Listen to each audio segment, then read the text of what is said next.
ಯರಗುಂಡಿ ಗುಂಡ್ಯಡ್ಕ ಫಾಲ್ಸ್ನಲ್ಲಿ ಪ್ರವಾಸಿಗರ ದಂಡು. ನೀರು ಅಪಾಯದ ಮಟ್ಟ ಮೀರಿ ಹರಿಯುತ್ತಿದ್ದರೂ ಕ್ಯಾರೆ ಅನ್ನದ ಪ್ರವಾಸಿಗರಿಗೆ ಖಡಕ್ ಎಚ್ಚರಿಕೆ ನೀಡಿದ ಇನ್ಸ್ಪೆಕ್ಟರ್ ಸಂದೇಶ್ ಪಿಜಿ. ಕಳೆದ ವಾರ ನೀರು ಪಾಲಾಗ್ತಾ ಇದ್ದ 5 ಯುವಕರನ್ನ ರಕ್ಷಿಸಿದ ಯರಗುಂಡಿ ಫಾಲ್ಸ್ನಲ್ಲಿ ವಾರಾಂತ್ಯದಲ್ಲಿ ಜನಜಂಗುಳಿ ಕಂಡುಬಂದಿದೆ. ಅಪಾಯಕಾರಿ ಸೂಚನೆಯನ್ನು ನಿರ್ಲಕ್ಷಿಸಿ ಹೆಚ್ಚಿನ ಸಂಖ್ಯೆಯ ಯುವಕ ಯುವತಿಯರು ಮೋಜು ಮಸ್ತಿಯಲ್ಲಿ ತೊಡಗಿದ್ರು.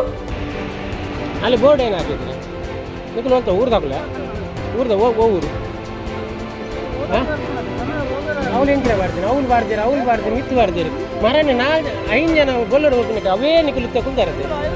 ಸ್ಥಳೀಯರು ನೀಡಿದ ದೂರಿಗೆ ಸ್ಪಂದಿಸಿದ ಪೊಲೀಸ್ ಇನ್ಸ್ಪೆಕ್ಟರ್ ಸಂದೇಶ್ ಪಿಜಿ ತಕ್ಷಣ ಪೊಲೀಸರನ್ನ ಪ್ರದೇಶಕ್ಕೆ ಕಳುಹಿಸಿದ್ದಾರೆ.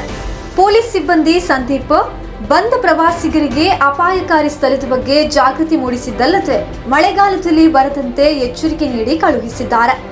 ಮಳೆಗಾಲದಲ್ಲಿ ಅಪಾಯಕಾರಿಯಾಗಿರುವ ಗುಂಡ್ಯಡ್ಕ ಫಾಲ್ಸ್ 100 ಮೀಟರ್ ವ್ಯಾಪ್ತಿಯಲ್ಲಿ ಸಾರ್ವಜನಿಕ ವೀಕ್ಷಣೆಯನ್ನು ನಿಷೇಧಿಸಿದ್ದು, ತಪ್ಪಿದಲ್ಲಿ ಕಾನೂನು ಕ್ರಮವನ್ನ ಕೈಗೊಳ್ಳುವುದಾಗಿ ಪುತ್ತಿಗೆ ಗ್ರಾಮ ಪಂಚಾಯತ್ ಕಳೆದ 5 ದಿನಗಳ ಹಿಂದೆ ಎಚ್ಚರಿಕೆಯ ಬ್ಯಾನರ್ ಅನ್ನ ಫಾಲ್ಸ್ಗೆ ಬರುವ ದಾರಿ ಹಾಗೂ ಪರಿಸರದಲ್ಲಿ ಅಳವಡಿಸಿದ್ರು.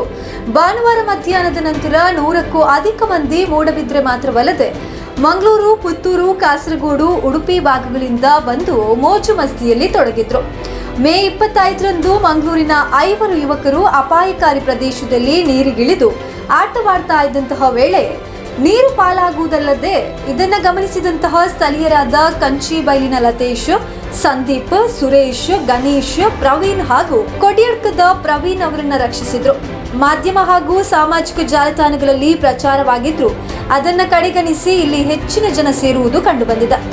ಸ್ಥಳೀಯರಾದ ಜಗದೀಶ್ ಪೂಜಾರಿ ಪಾಲಡ್ಕ ಮಾತನಾಡಿ, ಪ್ರತಿ ಅಪಾಯಕಾರಿಯಾಗಿ ಫಾಲ್ಸ್ನಲ್ಲಿ ಕಳೆದ 5-6 ವರ್ಷಗಳಲ್ಲಿ 5 ಈ ಸ್ಥಳದಲ್ಲಿ ಜೀವ ಕಳೆದುಕೊಂಡಿದ್ದಾರೆ.